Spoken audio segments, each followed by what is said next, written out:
पूज्य बाबूजी महाराज ने लिखा है, गुरु की आवश्यकता। प्रेम के माने यह है कि प्रियतम की ओर ऐसा हो जावे कि उसको यह न पता रहे कि मैं क्यों ईश्वर को चाह रहा हूँ। जहाँ तक अपना स्वार्थ है वहाँ तक भक्ति नहीं कही जा सकती। इसलिए तुमको यह पता न चलना कि हम ईश्वर को क्यों पूजा करते हैं, यह एक बड़ी अच्छी हालत है। ईश्वर को सर्वव्यापी अनुभूत होना इस बात को बताता है कि ईश्वर में लया अवस्था इतनी बढ़ गई है कि उसकी आत्मा जो सब में मौजूद है, ईश्वर ही दिखाई पड़ते हैं। ऐसी हालत के लिए कबीरदास जी ने लिखा है, दर द्वार दर्पण भयो जित देखूं तित तोई, कांकर पाथर ठीक री भई आरसी मोई।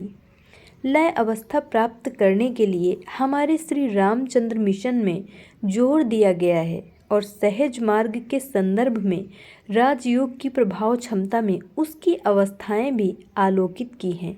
यह जानना आवश्यक है कि जब तक शरीर का भान रहता है तब तक हम ईश्वर के द्वार तक भी नहीं पहुंच पाते। इसके बाद आत्मा का भान आरंभ होता है और उसको अभ्यासी ईश्वर समझने लगता है। जब यह भान भी चला जावे, यानी कि आत्मा का भान और शरीर का भान भी जाता रहे, तब समझना चाहिए कि हम ईश्वर में होना शुरू हो गए हैं।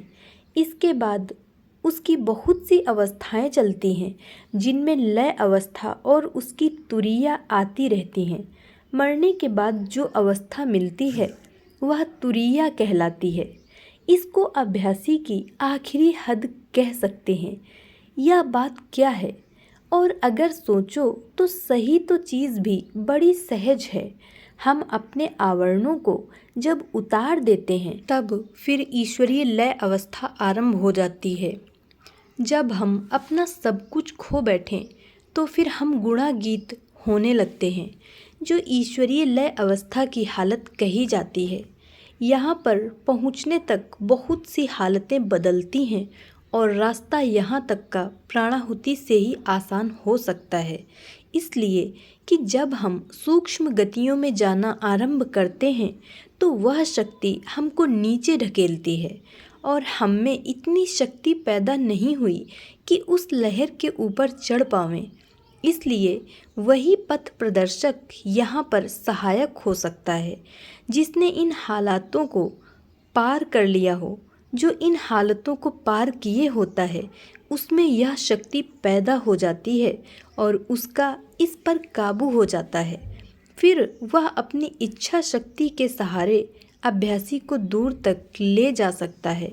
सच्चा पथ प्रदर्शक ऐसा ही मनुष्य कहलाने योग्य है। अगर हम किसी महात्मा या गुरु के पास जाते हैं, वह हमको ईश्वरीय पूजा के ढंग बता देता है या वह क्रियाएं जो किताबों में लिखी हुई हैं, तो मैं समझता हूँ कि जिज्ञासु और गुरु में कोई फ़र्क नहीं। इसलिए कि अगर जिज्ञासु पढ़ा हुआ है तो किताबों को देखकर वह भी उस अभ्यास को जान सकता है। हमें तो ऐसे गुरु की ज़रूरत है जो पथ में अपना सहारा देकर चलता चले। स्वामी विवेकानंद ने भी एक जगह कहा है कि हमको ऐसे गुरु के पास जाना चाहिए जिसमें प्राणाहुति देने की शक्ति हो, तभी काम बन सकता है। बिना इसके उल्टे धार पर अपने बेड़े को सही ले जाना बहुत कठिन है। आपने गालिबन समुद्र ज़रूर देखा होगा, और भाई देखा मैंने भी है। पानी निहायत साफ छलकता हुआ दिखाई पड़ता है, मगर भाई उसमें झाग भी मालूम होते हैं। यह क्यों? लहरों के या ज्वार भाटा के मद्दोजर उतार चढ़ाव से यह बात होते हुए भी सब पानी की सतह को हम समुद्र ही कहते हैं। अब मैंने समुद्र का लफ्ज़ यूँ इस्तेमाल किया कि यह इंसानी ज़िंदगी में बड़ी हालत का तजुर्मा हो सकता है। जब हम यह लफ्ज़ इस्तेमाल करते हैं तो हमारा ख्याल मटीले झागों की तरफ नहीं जाता, बल्कि समुद्र का फैलाव ही नज़र में आता है। इसी तरह से जब हम अपनी हालत में होते हैं तो ताजुब है कि मटीले झागों की तरफ ख्याल कैसे पहुंचता है। यह झाग समुद्र में पैदा होते हैं और या तो किनारे पर जाकर ख़त्म हो जाते हैं या दरमियान में ही गायब हो जाते हैं। यह हर तरह से साबित है कि चीज़ समुद्र से ही बनी, मगर भाई सोचो तो सही कि इसका असर समुद्र पर क्या पड़ गया। हमारे ख्याल इसी कैफियत में बने जिसमें फैलाव की सूरत है और इसको विराट देश या ब्रह्मांड मंडल भी कहते हैं। क्या यह मुमकिन नहीं है कि जब हम अपने फैलाव में समाये हुए हैं तो उस विराट देश की लहरें या झाग पैदा नहीं कर सकती? अगर कर सकती हैं तो अपना इसमें क्या है और हम पर इसका असर क्या हो सकता है? ख्यालात को यूँ समझिए जैसे समुद्र में झाग पैदा होते हैं लहरों की रवानी से और उसी में बनते और बिगड़ते रहते हैं। अब विराट देश में यह झाग क्यों पैदा हो जाते हैं? वजह यह है कि हमारे सबके ख्यालात जो सृष्टि निर्माण से हमने अब तक बनाए हैं उसी में तैरते रहते हैं और जो उस आलम में यानी विराट देश में समाया है उसके सामने झाग की शक्ल में पैदा होते हैं। मगर चूंकि उसी सतह के यह झाग हैं यानी उसी समुद्र के, इसलिए वह अपने आप मालूम होते हैं। स्वामी विवेकानंद से मिला अंतः संचार। तुमने महान दर्शन को दर्शाया है। आमतौर पर इस अवस्था पर अभ्यासी जिन ख्यालों का अनुभव करते हैं उसकी वजह यही है।